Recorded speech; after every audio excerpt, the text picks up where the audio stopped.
പരമായ ഒരു അഭിപ്രായ പ്രകടനമായിരുന്നു. കറുത്ത ആളുകൾ, അതും പുരുഷന്മാർ മോഹിനിയാട്ടം ആടുന്നത് കാണാൻ ഇപ്പോൾ സത്യഭാമ ടീച്ചറിനെ പോലെ ഒരു മുതിർന്ന നൃത്ത അധ്യാപികയ്ക്ക്, മുതിർന്ന കലാകാരിക്ക് താല്പര്യമില്ല. എനിക്കിഷ്ടമില്ലാത്തത് ഇഷ്ടമില്ല എന്ന് ഞാൻ പറഞ്ഞു. അത് പറയാനുള്ള സ്വാതന്ത്ര്യം ഈ സമൂഹത്തിലുണ്ട് എന്ന് പറഞ്ഞതോടുകൂടി പ്രശ്നം അവസാനിച്ചു. ശ്രീമതി ധന്യാരാമൻ, ഈ സ്ത്രീ പറഞ്ഞ എന്താണ് കറുത്ത കാക്കയെ പോലെയുള്ള കറുത്ത നിറം, അത് രാമകൃഷ്ണനല്ല എന്നാണ് അവർ പറയുന്നത്. ആയിക്കോട്ടെ, രാമകൃഷ്ണനല്ല, ഒരു മനുഷ്യനെയും അങ്ങനെ വർണ്ണവെറിയോടെ വംശീയതയോടെ കറുപ്പ് എന്ന് പറഞ്ഞാൽ ആ സ്ത്രീയുടെ മനസ്സിലെ ജാതി കറുപ്പാണ്. അവർ കുമ്മനം രാജശേഖരനെ അല്ല പറഞ്ഞത്, അവർ തിരുവഞ്ചൂർ രാധാകൃഷ്ണൻ്റെ മകനെ അല്ല പറഞ്ഞത്. അവർ പറഞ്ഞത് ആരെയാണെന്ന് അവർ പറയണം. അപ്പോൾ അവർക്കൊക്കെ കൃത്യമായിട്ട് സംഘടനകളുണ്ട്. NSS ചോദിക്കാൻ വരും, നമ്പൂതിരി സംഘടനകൾ വരും, ഹിന്ദു മഹാസഭ വരും. അതുകൊണ്ട് അവർക്ക് അതൊന്നുമല്ല അവരുടെ വിഷയം, ജാതി കറുപ്പാണ്. ആ കാക്കയുടെ കറുപ്പ് എന്ന് അവർ ഉദ്ദേശിച്ചത് ആരെയാണ്? അതിനാണ് ഉത്തരം കിട്ടേണ്ടത്. അവർ 44 വർഷമായിട്ട് അവരൊരു കുറ്റകൃത്യം ചെയ്തുകൊണ്ടിരിക്കുകയാണ്.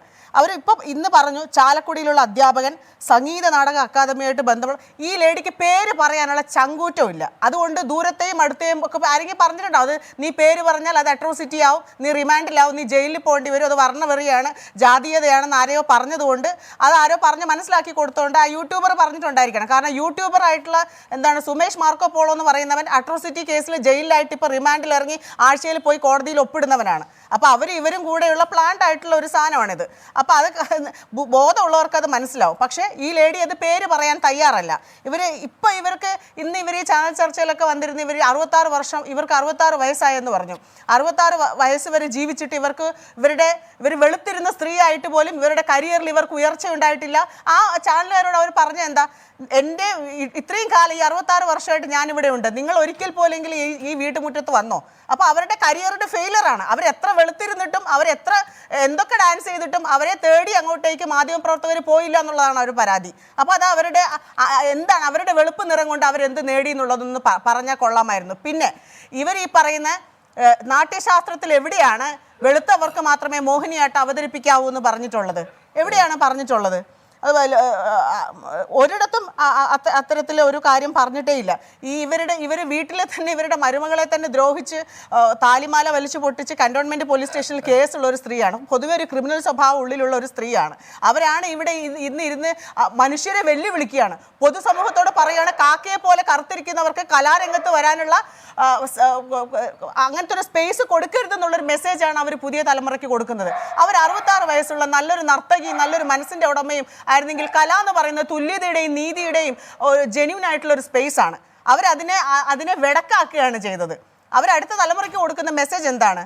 അവർ വംശീയതയും വർണ്ണവെറിയാണ് ഇവിടെ അവർ വിളമ്പിയിരിക്കുന്നത് രാവിലെ മുതൽ. അവർ ഇപ്പം കുറച്ച് ഒതുങ്ങി. ആരെങ്കിലും പറഞ്ഞിട്ടുണ്ടാവും കുറച്ച് പേടിക്കണം, ഈ വർണ്ണവെറിയെക്കുറിച്ച് പറയുമ്പോൾ പേടിക്കണം, കേസ് വരുമെന്ന് പറഞ്ഞുകൊണ്ട് കുറച്ച് സൗമ്യമായിട്ടൊക്കെ സംസാരിക്കുന്നു. ഇത്രയും സമയം ചാനലുകാരൊക്കെ പോയപ്പോൾ ഇന്ന് ആക്ച്വലി മാധ്യമപ്രവർത്തകരെയാണ് ഇന്ന് അപ്രീഷിയേറ്റ് ചെയ്യേണ്ടത്. അവർ ഇന്ന് ഒരു നല്ല കുറേ ക്വസ്റ്റ്യൻസ് ഇവരോട് തിരിച്ചു ചോദിച്ചു. പക്ഷേ ഇവർക്ക് ബോധമില്ലാത്തതുകൊണ്ട് ഇവർക്ക് അതിന് കൃത്യമായിട്ട് ആൻസർ ചെയ്യാൻ പോലും ഇവർക്ക് അറിയത്തില്ല.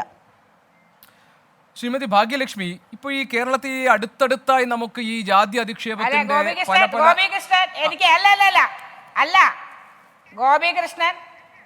ഗോപികൃഷ്ണൻ അതായത് എന്റെ കുടുംബത്തിൽ കയറി കളിക്കാനൊന്നും അവൾക്ക് അധികാരം കൊടുക്കല്ലേ, കേട്ടല്ലോ. ധന്യ ഇവിടെ ആരായിരുന്നാലും കുടുംബത്തിൽ കയറി എന്റെ മരുമകളുടെ കാര്യം നീ അത്രയ്ക്കൊന്നും ആവണ്ട കേട്ടാ. താലി പൊട്ടിച്ച കാര്യം നിനക്കറിയാവോടി? അറിയാവോടി നിനക്ക്?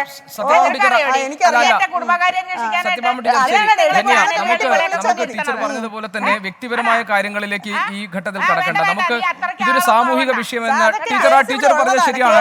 ടീച്ചറുടെ കുടുംബത്തിലെ വ്യക്തിപരമായ കാര്യങ്ങളൊന്നും ഇവിടെ ചർച്ച ചെയ്യേണ്ട കാര്യമില്ല. നമുക്ക് ഇതൊരു സാമൂഹിക വിഷയം എന്ന നിലയിൽ അതിന്റെ ഗൗരവത്തിലാണ് നമ്മൾ ഈ വിഷയം ചർച്ച ചെയ്യുന്നത്. അത് വ്യക്തിപരമായ അധിക്ഷേപമായിട്ട് മാറണ്ട. സത്യഭാമ ടീച്ചർ അങ്ങനെ ആ വ്യക്തിപരമായ അധിക്ഷേപമായിട്ട് ഇത് മാറണ്ട. അല്ല ശ്രീമതി ധന്യ, അതല്ല ഞാൻ ഉദ്ദേശിച്ചത്. ആ കേസ് ശ്രീമതി ധന്യ, ഞാൻ പറഞ്ഞത് ആ കേസ് അല്ലല്ലോ നമ്മൾ ചർച്ച ചെയ്യുന്നത്. നമ്മൾ ചർച്ച ചെയ്യുന്നത് ഇതൊരു സാമൂഹിക പ്രശ്നം എന്ന നിലയിലാണ്.